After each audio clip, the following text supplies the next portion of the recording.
Yo. I was cold, I was bitter, my boots were frozen, and I couldn't feel my toes.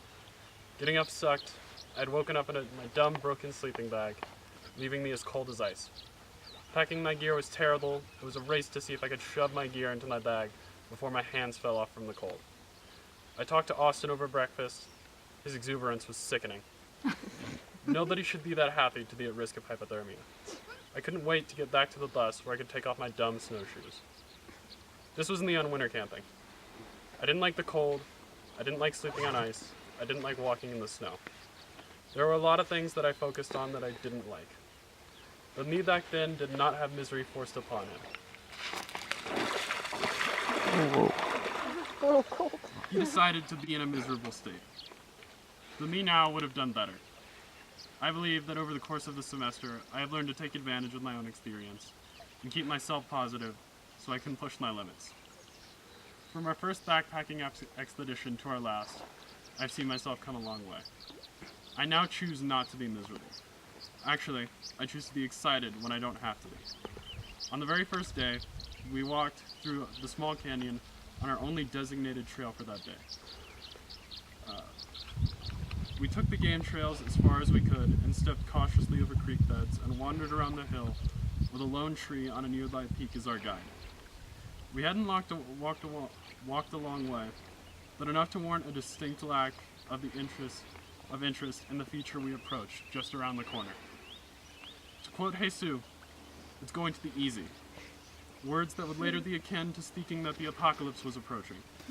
We stood at the bottom of a 300-foot monstrosity. It was too much of a beast to look at head-on. We were required to weave up towards the head, lest direct eye contact infuriated into the brutal destruction of our calves. It took the better part of a half hour to move the rather short horizontal distance. It would have been easy to collapse at that very moment and consume my snack bag in its entirety. But I didn't. Contrary to the easiest option, instead of stopping, I sped up. I ran up the continued elevation off to the side with Emily. I didn't think about the fact that my calves burned. I forgot that it was hot and dusty. I pushed the tiredness out of my mind because that is all that it took. I just had to want to be excited, and I was there. Because of that decision, I saw the best view of the trip, second only to the hill that I would go out of the way the next day to climb. Since that winter camping trip, I decided to enjoy my experience. Leading up to the Owahis, I did everything I could to build that positive mentality to make me enjoy every moment of the Alzar school.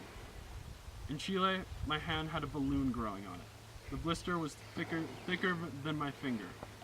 I could have sat and complained, but instead I slapped a bandage on it and kept kayaking because I wasn't going to waste an opportunity to be in the hard shell. In Petraway, I pushed myself to get my roll because I was not going to be scared of the water and then lose enjoyment from the fear of flipping over. In Cochino, I played games and talked about random hypotheticals with Austin because I was not going to let tiredness be at the center of my mind and keep me from El Monstro. There was always a way to keep myself positive, and I tried to find it whenever I could. This may not seem like the most applicable skill and everyday experience at home.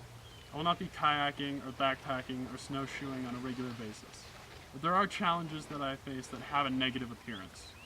Homework is the obvious one, and there may not be a summit at the end of my essays or a rapid in my problem sets, but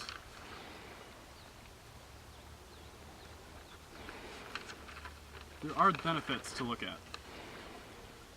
I need to look for those benefits in the assignments that I have, whether that be gaining knowledge or simply freedom from it upon completion. And if at all possible, I need to try to find something to enjoy in it. It may not be applicable to everything that I do, but in cases where it can, I need to let it pique my interest. I was out there with an awesome group of new people.